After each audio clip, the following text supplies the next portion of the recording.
அன்றைக்கி டைம் ஒரு 9 மணி இருக்கும். நான் ரேப்பிடோ ஓட்டிகிட்டு இருந்தேன். அப்போ வந்து எனக்கு ஒரு புக்கிங் வந்துச்சு. ஒரு வடக்கு நண்பர் பேசினார். அவர் என்ன சொன்னார் அப்படின்னா, சீக்கிரமாக வாங்க, என் ஃபோன் சுவிட்ச் ஆஃப் ஆக போகுது, நான் எமர்ஜென்சியாக ஒரு இடத்துக்கு போகிறேன்னு சொன்னார். சரி நானும் சீக்கிரமாக கிளம்பலாம் அப்படின்னு வண்டி எடுத்து கிளம்பும்போது திருப்பியும் அதே நம்பர்லேருந்து கால் வந்துச்சு.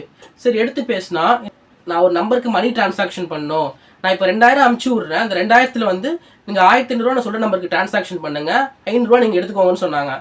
நான் அவர்கிட்ட ஓகே இல்லை எதுவுமே சொல்ல, அதுக்குள்ளே என் அக்கௌண்ட்டுக்கு வந்து 2000 வந்துருச்சு. வந்த மாதிரி ஒரு மெசேஜ் வந்துருச்சு.